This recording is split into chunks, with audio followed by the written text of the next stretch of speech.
making jokes about gent guitar. I bet we're the same age. I'm 26. Oh no, Gargan, I'm a full decade older than you. I'm about ready to shuffle off the mortal coil. I'm laying in bed, just wheezing my last breath, looking at the Tumblr kids of today, feeling like the internet is in good hands and they can take our terrible legacy That's wholesome. and do better than we did.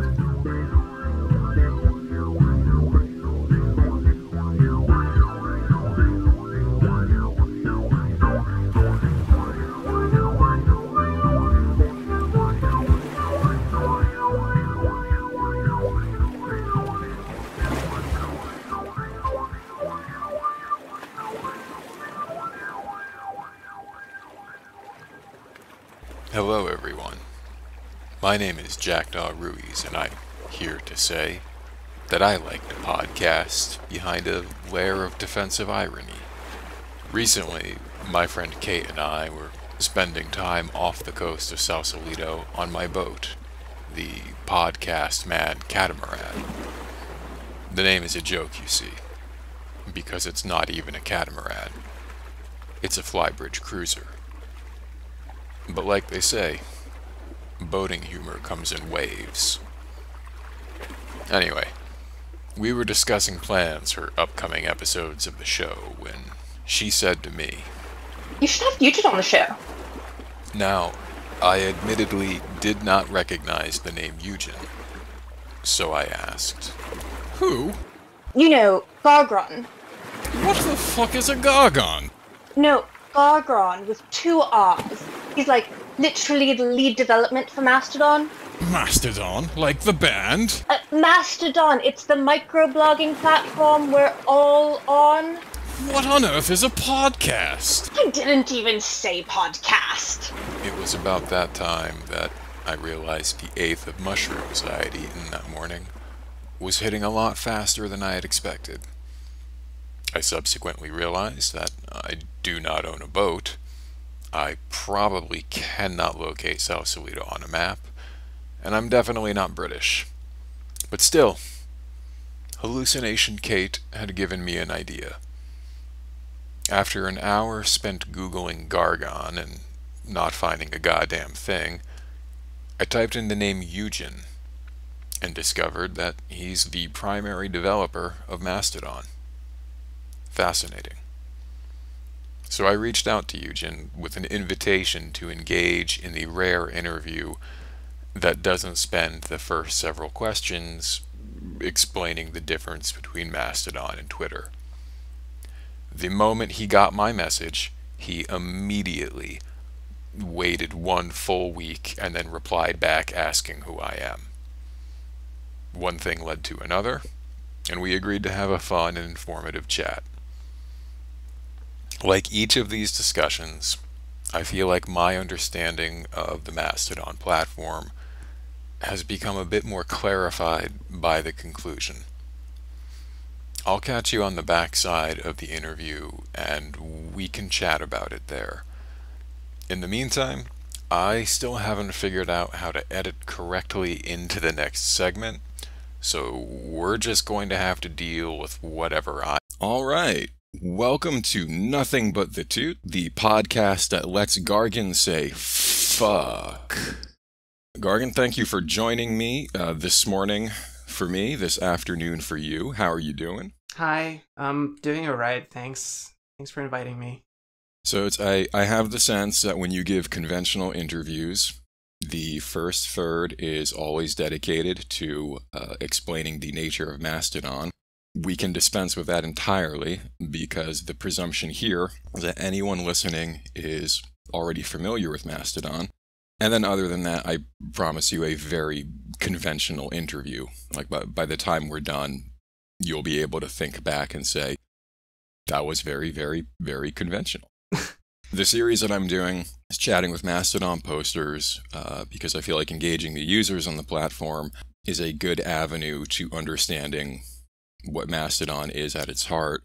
But the first question here is it really possible for you to feel like a conventional Mastodon user, like when you post, are you incredibly self-aware about how your words are going to be parsed or perceived, or are you able to use the platform with that sense of freedom to just toot whatever comes to mind, or get into like a shit posting groove, or just kind of, post whatever you're thinking about? That's a good question. Thank you for that question. And the answer is no. I don't really feel like a casual poster, because I have an uncomfortably large following, and I am seen by new people signing up who don't have any context. So anything I toot about, it has to have like 20 disclaimers attached to it so I don't get annoying responses.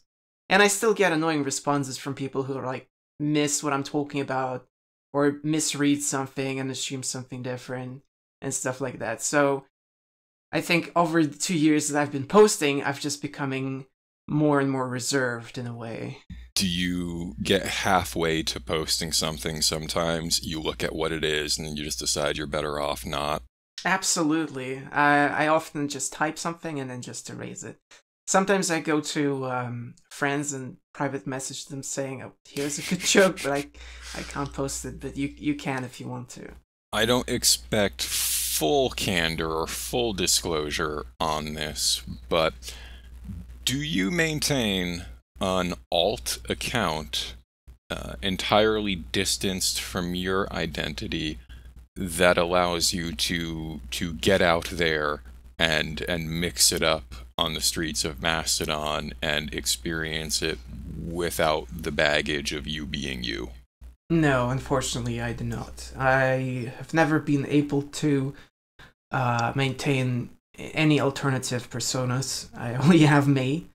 And I just think that if I ever created an account under a different name, it would still be quite clearly obvious that it's me because of the things that I post about or how I write sentences, or, I'm just not capable of maintaining a ruse like that.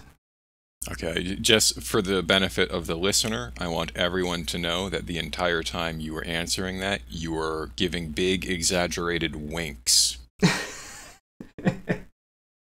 I've noticed that you're following my lewd account, but not my main account. Wait, really? No question there. Just an observation. Moving on. We all know, it is a well-acknowledged fact, I should say, that Ruby is the gent guitar of programming languages.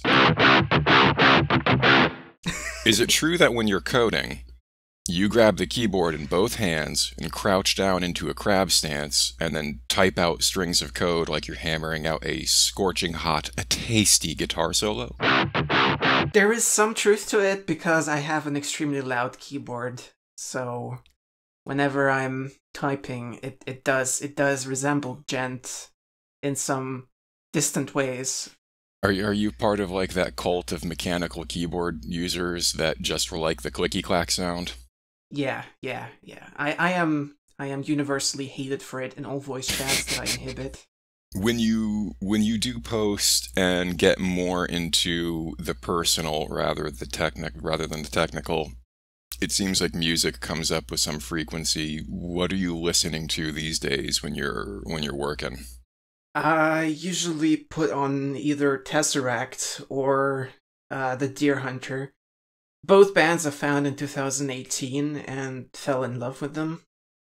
I found them at different parts of 2018, so Tesseract was first.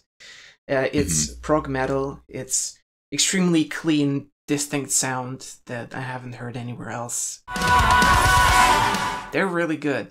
And the Deer Hunter is prog rock, and it's a little less conventional rock. Someone just turned me on to the Deer Hunter not a couple of weeks ago, and it struck a chord with me because there's just enough similarity to some other things I've enjoyed, like kind of some whiffs of Mars Volta in there. When you see exceptionally weird shit on the timeline, how much time or effort do you invest in trying to understand it before deciding that it just might be weird and opaque? Probably no time. I do tend to get things, except for that one word that I didn't know, and that Eve explained to me. Speaking of Eve, it is her birthday today. Can you wish her a happy birthday on the podcast? Happy birthday, Eve. I hope you get some boosts. Happy birthday, Eve. All right, Gargan, we are going to take a quick break. I will be able to get in a commercial. We'll come back and we'll chat a bit more about Mastodon. Okay.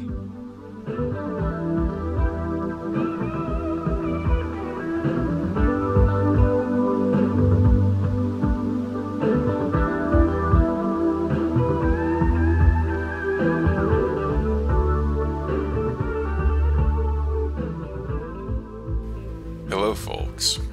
It was bound to happen sooner or later, but this is my first online read of an actual paid advertisement. Given that there is such a large concentration of Mastodon users in the Pacific Northwest, I was approached by a local marijuana dispensary, the Good People at Portland Tree Fort, to help promote the upcoming February special on 2-gram pre-rolls.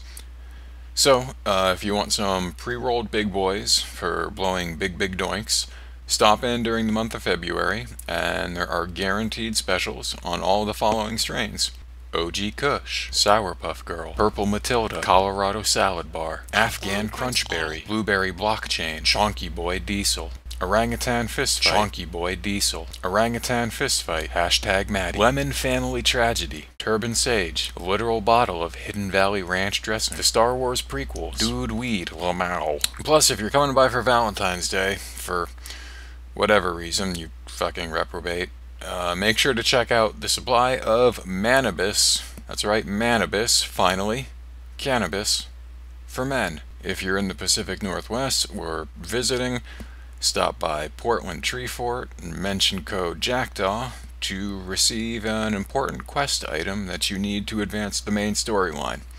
Back to the show. Welcome back. We are talking with Gargan. That 2 R's.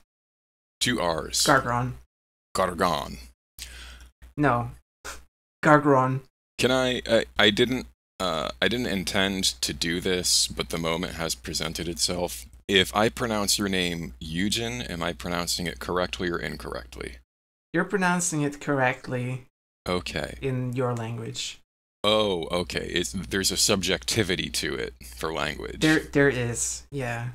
I don't know why, but I've always been comfortable with having different names for different languages. So, my parents in Russia called me one thing and Germans called me another, and they're all the same name, ultimately. They just pronounce it differently.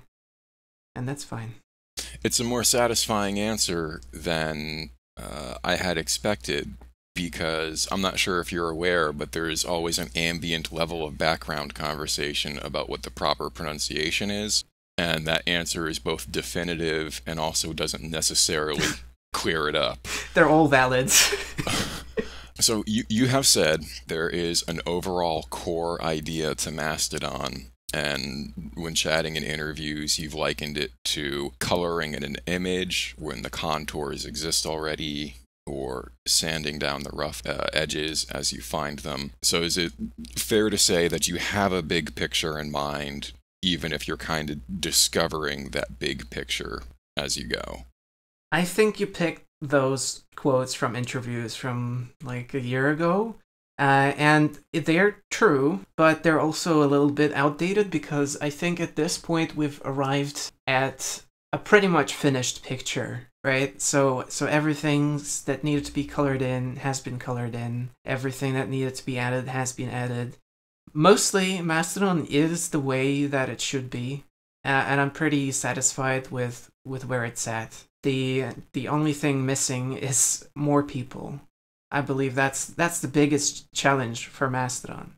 When getting to this point, were there any parts of that big picture where, rather than, instead of refining them, you outright changed your mind on them? Like you originally thought, this element needs to be like this, and where we are today, You instead decided, like, oh no, it needs to actually be like that. There has been many big and small events like that. I mean, if we start very early on, Mastodon didn't have private posts, and I was opposed to private posts because, well, the idea is if it's on the internet, it's public, and adding a level of limiting the audience is just kind of unreliable and possibly deceiving, because you have a false sense of security.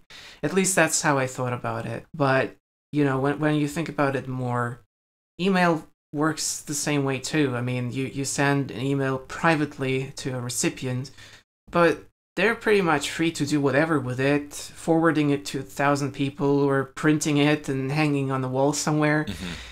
So, and it still has its use. It's still, that privacy aspect is not worthless. And so, so I decided to add private posts back then.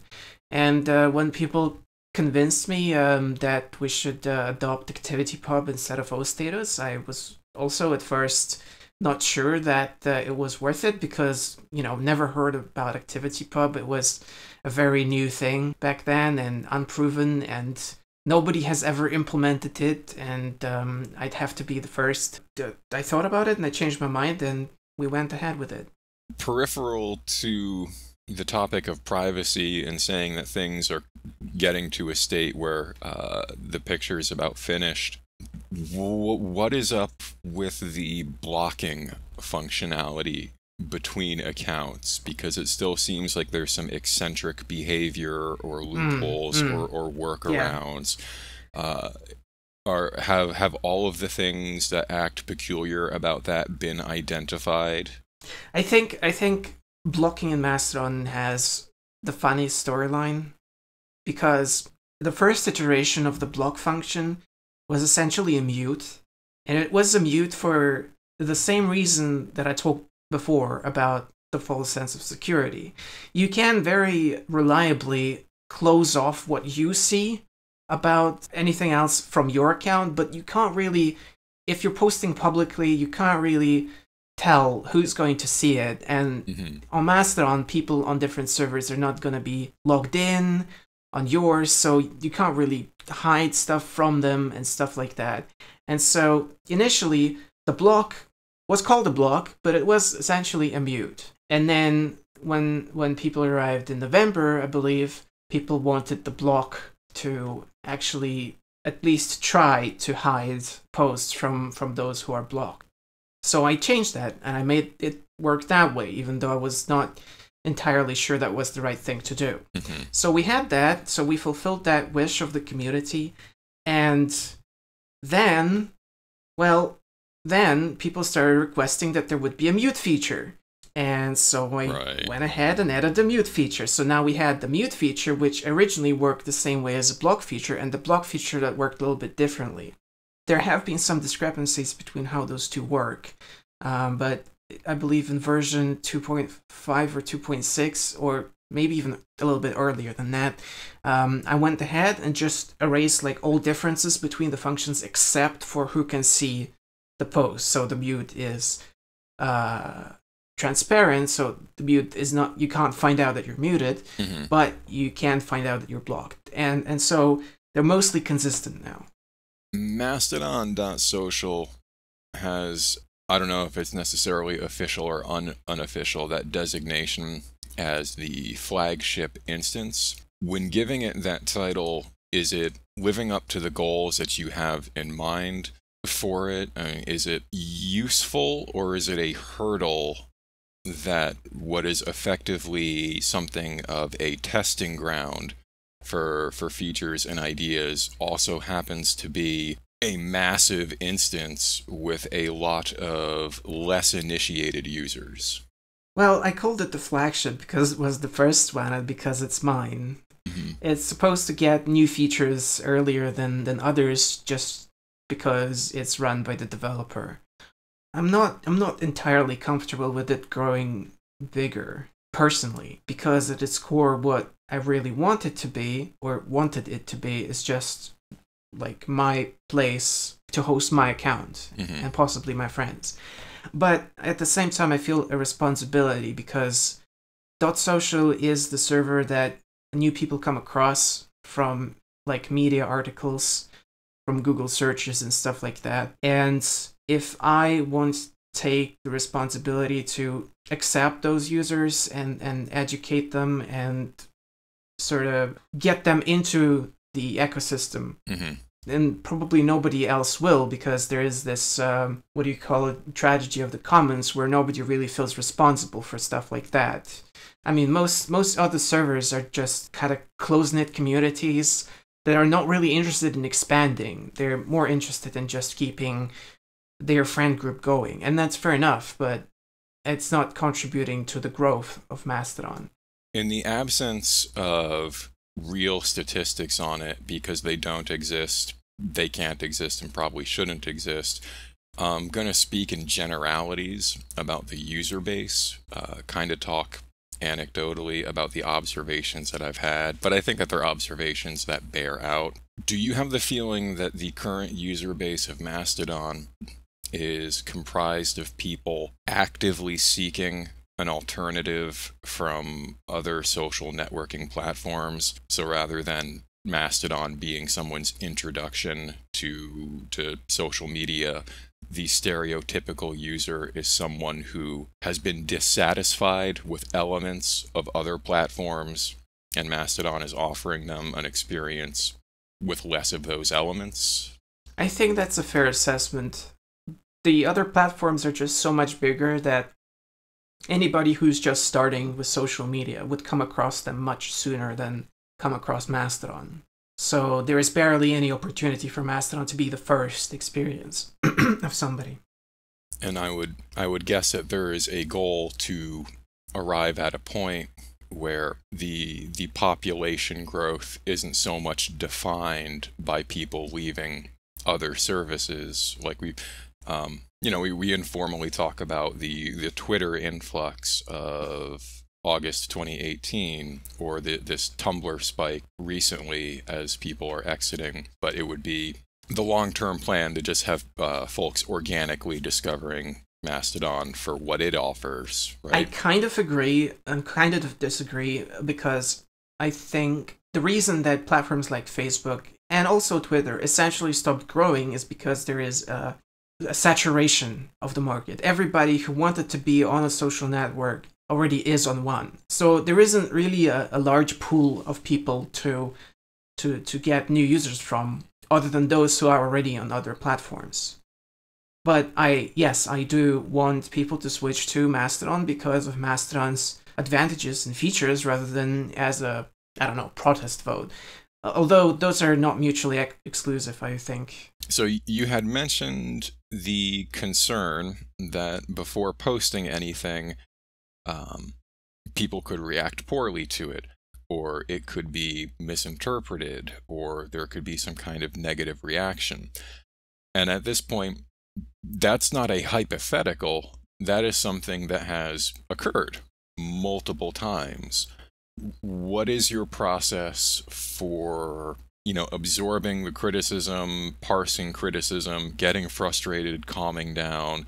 I mean, I'm guessing that by now you have something of a system or a routine in place for these reactions. Is that accurate? It's less of a routine and more of just acceptance. It's before I might have gotten a bit upset and voiced that frustration in follow-up toots, and a year later, if I come across one of those, it's like, why did I even post that? It just makes it worse. Sometimes I can clarify. That's one of those things that can help. For example, if I'm posting about wanting to do private research just for myself to find out, which accounts have more influence on the Fediverse. And somebody comes up and starts talking about disapproving of algorithms in software, or how such data can feed back into people gaming stats to appear more influential. Yeah, it might drive me to clarify that I was not talking about anything in the software itself. It was talking about a one-time private research out of curiosity. Doesn't really warrant any panic. I think we are now in a window of time where people have developed a defensiveness about collecting any kind of social data because there aren't necessarily rules on coming to correct conclusions or interpretations of it. To deviate a bit from interviewing you and just kind of chat about a personal anecdote from somebody I've been speaking with recently, a friend of mine at a Bay Area tech company that I won't name has told me that he's spending time on his own just casually getting educated on machine learning and trying to understand a bit more about some of the algorithms that come up at work, not because they are directly pertinent to his position or job there. He just has concern that he has to be able to push back or voice grievances on the days when he sees other people in the company doing something that they think is efficient, but really all they're doing is automating racism, if that makes sense. Yeah, that's a big problem, because machine learning is not actually artificial intelligence. It's simply pattern recognition, and it relies heavily on the data set that you feed it to learn the patterns. So if predominantly white researchers feed it lots of pictures of white people and use it for some kind of classification, then once the algorithm comes across a picture of a black person or an Asian person, it might arrive at completely random solutions, which is the problem. And I wouldn't personally say that machine learning is by itself problematic. You just have to approach it responsibly.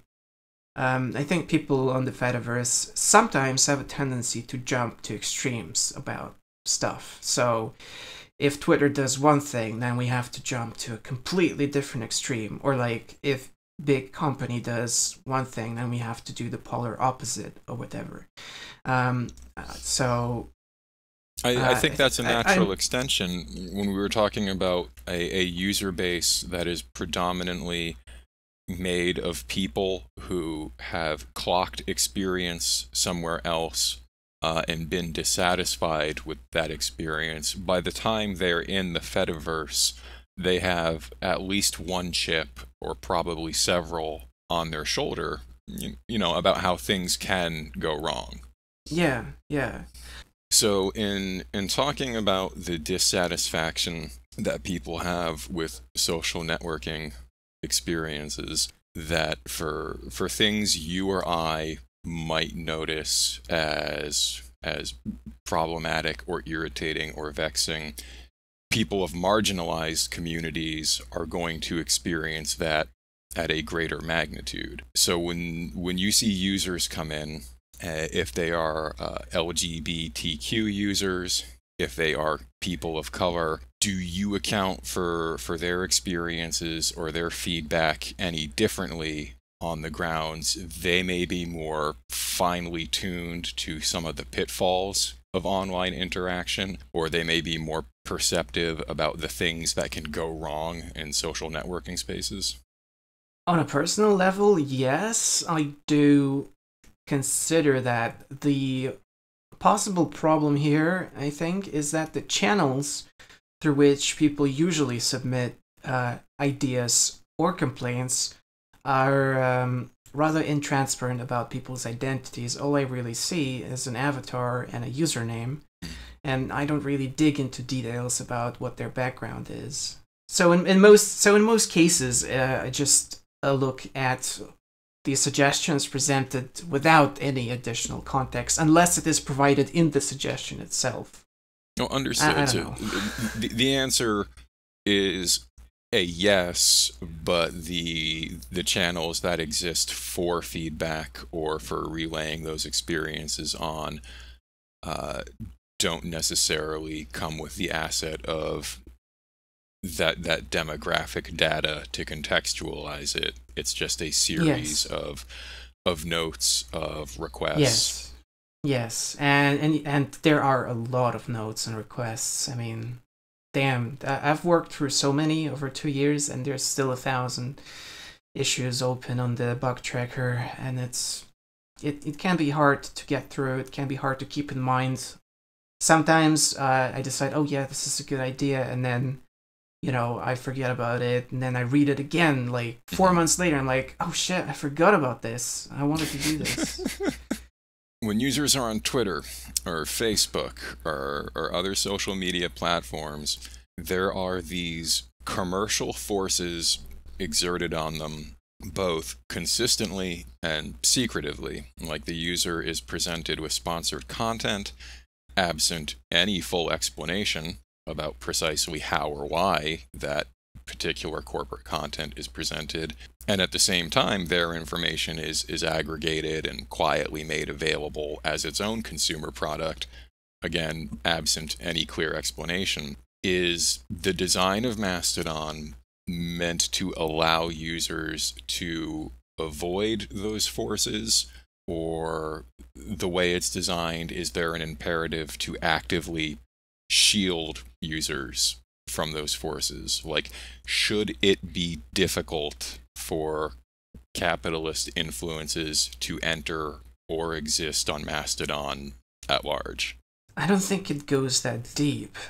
There isn't really anything in Mastodon that would be a force against, as you put it, capitalist forces invading Mastodon. I mean, not in a general sense.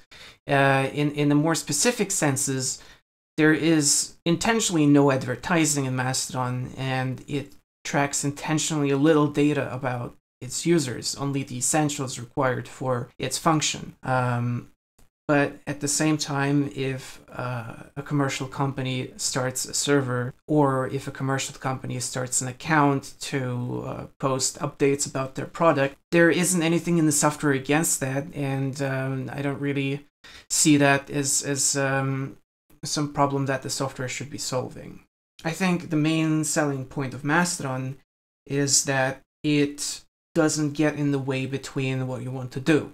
It's a tool for your use rather than you being its tool for its use. So whoever you want to follow, you follow. You don't get your feed interrupted by ads. You don't get the best content instead of just chronological. You don't get that sort of thing. You just see what you want to see. Before getting the interview going, we had made a quick mention of ActivityPub. I bring it up now because it's part of Mastodon or other social services like Pleroma. It's incorporated into video sharing like PeerTube or the image sharing PixelFed. Are there other elements of the current day internet that you envision as benefiting from having a federated platform in the same model? Are there like other spaces that Federation, the Fediverse, can move into where it doesn't exist yet? That's an interesting question. I have observed many people jumping to conclusions when they were convinced by the Mastodon model, and trying to apply that same model to some other aspects of the internet. And some of those made sense, and some of them really don't. For example, I do not really believe that something like Patreon or banking or anything money related really can be federated in the same way that Pleroma or PixelFed can. That is because the interfacing with financial institutions is inherently centralized, and so you don't really have a lot of room to experiment there. On the other hand, I do believe that we have at least one project going for all aspects where federation makes sense. So we have sound sharing with Funkwhale, photo sharing with PixelFed, microblogging with Mastodon and Pleroma and Miski. We have macro blogging with Plume and Write Freely. And I hope I didn't forget anybody, but I can't think of anything else that needs it.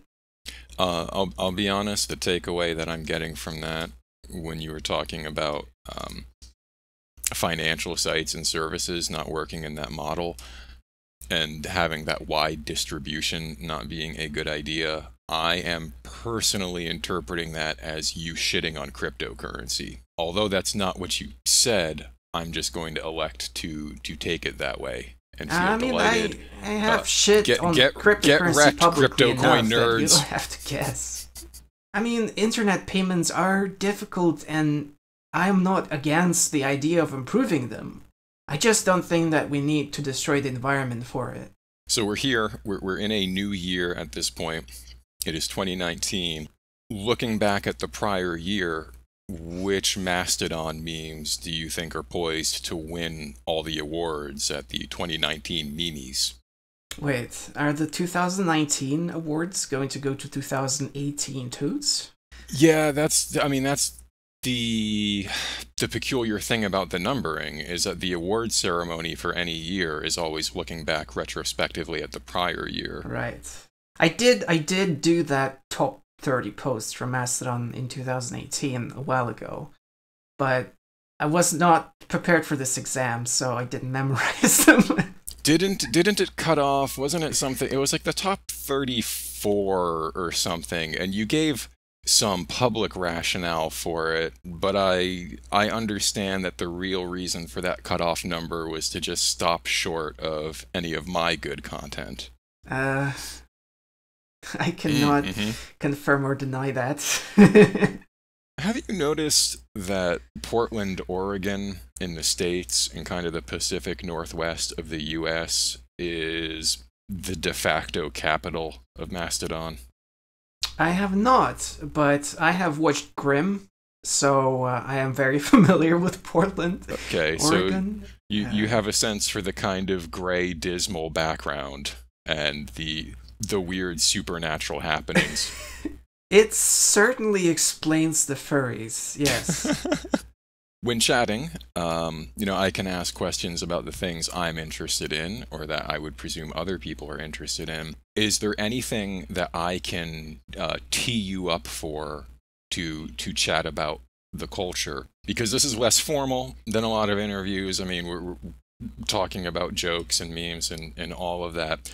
Are there observations you've had about the people coming to Mastodon, about the culture of Mastodon, that you never have an outlet to make those observations in the more dry or boring or technical interviews? I mean, as you yourself stated, Mastodon is lacking demographic data. It's hard to say for a fact who is joining and where they're from and what their backgrounds are. So mostly my experience of Mastodon is through the people I'm following and what they themselves experience. And I presume that it is a limited view on the Fediverse and biased towards the demographics that I'm most closest to. Do you make decisions about who you follow on a metric like what kind of snapshot they can give you of the platform at large? Like, are you like, oh, this person is going to boost content, or they're going to make posts that are illustrative of all the Mastodon out there? Early on, I started by following as many administrators of other servers as possible to sort of get a view of what their servers are like. Because obviously if there's something interesting there, the admin would probably boost it, right? At the same time, when interesting people join Mastodon, I would follow them. Like if there is a celebrity joining Mastodon, I would follow them, or if there's somebody that I used to know on Twitter. If I see somebody with an unusual background, a background that's not commonly represented on my home feed or on Mastodon at large, I try to follow them as well. I think the most defining factor is if they have a very cute cat, because that's a follow. I don't want to alarm you, but at the start of this, we were talking about how you feel a little self-conscious when posting because of this audience out there, and you don't necessarily know who all of them are. They don't necessarily know about you. There could be that context collapse when you're talking. And not to be too distressing, but I'm kind of a big account, so there's probably going to be some heat on you after talking to me. Just a warning. Okay. Well, I get so much heat anyways that a little bit more doesn't really make a difference. You're a brave man, Gargan. That's why you've come this far. That's why I'm still here. We're going to take one more break. We will come back for the last segment and wrap it up. Alright, gotta sell those dildos.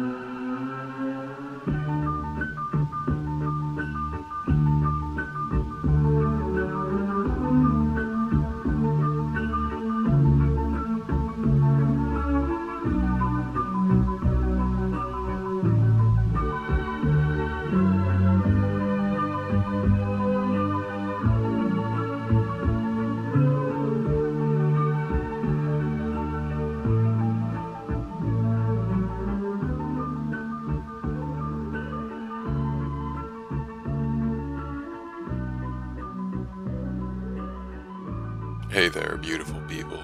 I want to acknowledge the very positive feedback I've been receiving from everyone so far with this weird experiment.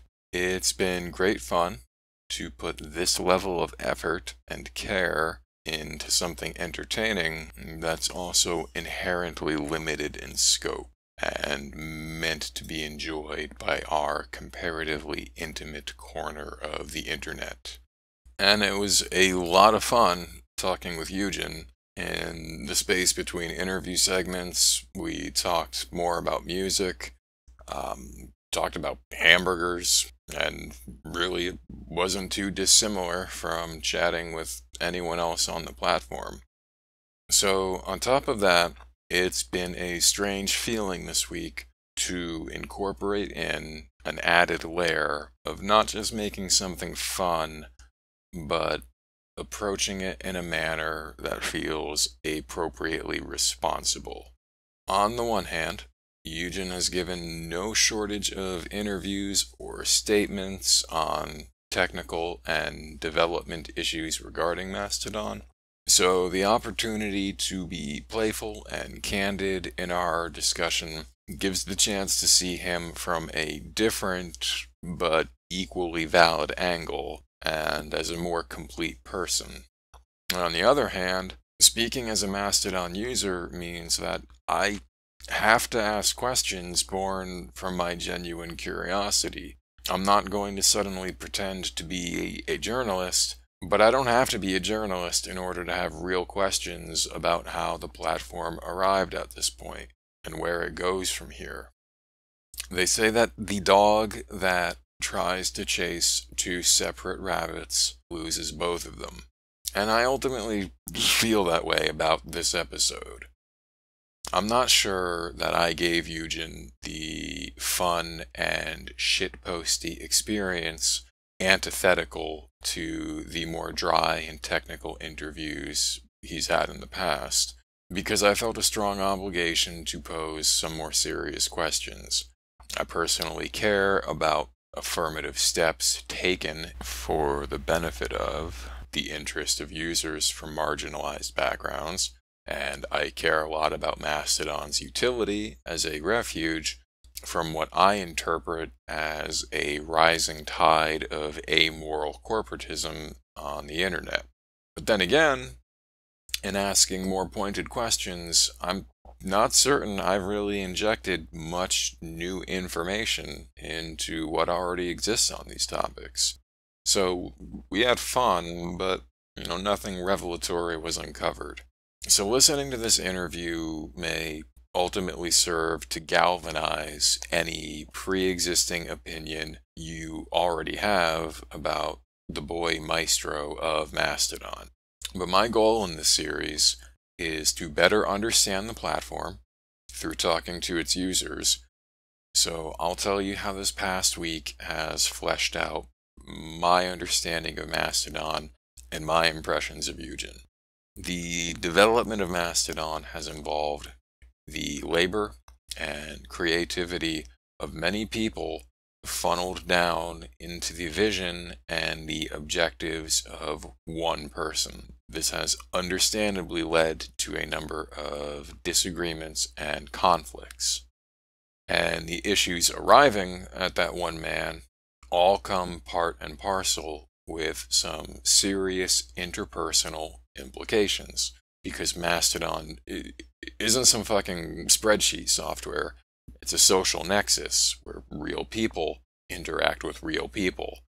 So almost every problem brought to Eugen has a social component, and his approach tries to address these problems with what he envisions as the rational software solution. So this has also understandably led to a number of disagreements and conflicts. But here's what stood out the absolute most in the chat. Eugen stated to me that the platform is effectively complete at this juncture in terms of design and functionality. He told me in a pretty straightforward manner that the current objective is growth. The model is established, and the platform is here. The next chapter is about each new individual that finds it and how they choose to engage it. And that's 100% not an objective that Eugen can code his way through. At this point, the honest-to-God real development of Mastodon is increasingly in our hands. How do we shape the experience? How do we define the culture? Will you do something on this platform that acts like a beacon that brings in your like-minded people? Or will the users on your instance form a bond of support or organization that springboards into real-world impact? Will you tell the 2 or 3 cool coworkers that you know to ditch Twitter for this particular service, even if you don't necessarily tell them about your lewd alt? Or will you record a novelty podcast that pretends to be a joke on the surface, but is quietly a project meant to encourage us all to find some joy in how we define and navigate this platform? Well, don't do that last thing. Stay in your own fucking lane. Don't test me. The Willamette River is full of people who tested me. I don't fuck around. Anyway, thank you for listening.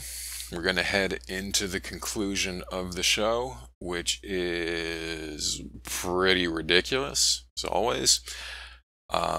Please feel free to hit me up with your feedback about the show. You can @me, jackdaw_Ruiz at mastodon.social, or using the hashtag NBTT has seemed pretty effective in the past couple of weeks for conversation and getting people up to speed. In the meantime, it means the world to me that everyone has been so very supportive. Hope you have enjoyed the show, and I'll see you out there on the TL. Welcome back, everybody. We are still speaking with Gargan. Gargan, how are you doing? That's still a bit wrong, but I'm doing great. Gargan. How am I pronouncing Eugen correctly and fucking up Gargan consistently? Well, the funniest thing is that both my real name and my nickname are impossible to pronounce correctly on first try, so it's not your fault. And that's okay. I would be more concerned about errors that you're going to make. Now, I operate under the idea that part of your position as this lead developer on Mastodon is that you have a near encyclopedic knowledge of every single instance in existence. Is that correct? More or less. Possibly, yeah. I knew it. Which is why I am going to present you with a quiz. I'm going to give you 2 instances, each with a brief explanation from their login page, or if not from their login page, a quick summary of what they're all about. And with no hesitation and no ambiguity, you are going to instantly know which one is the real instance and which one is the false instance that I've made. Right? Okay. All right. Okay. So getting into this. The first choice. vapeape.global, a nature preserve for the majestic vape ape, or meow.social, a community for furries, fluffies, and scalies? Meow Social is real. That is correct. Meow Social is real. Vapeape.global, not real yet. Sadly. Okay. Moving Get on on. that. Nut.church, not an actual church, but twice as filthy, or postfeet, or postfeet.camp, an instance that says, "You've had a hard day, put your feet up." Not church is real. It's too real. That's absolutely correct. I thought we started with a joke premise here. Now I'm convinced you might actually know every instance in existence. Moving on. Waifu.town, a collection of total fucking dorks. Or bitcoinhackers.org, the exact same fucking dorks. I'm pretty sure bitcoinhackers.org is real.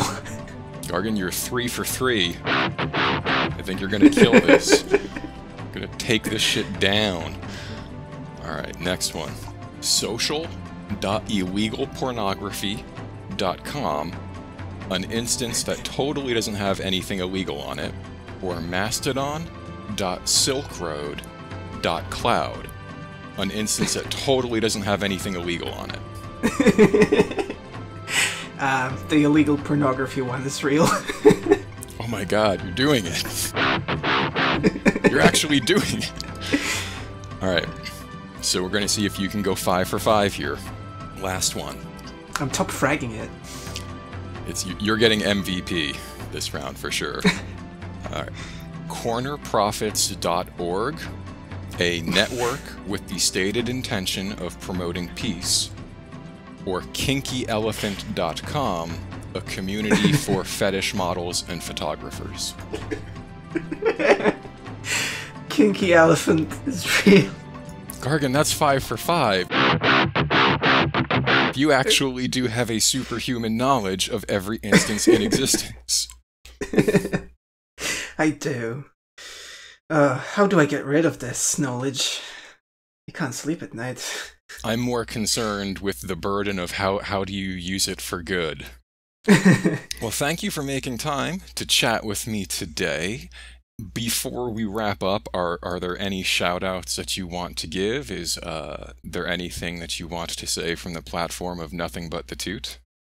I think everyone should forget about the cube and move on. Thank you. Good advice.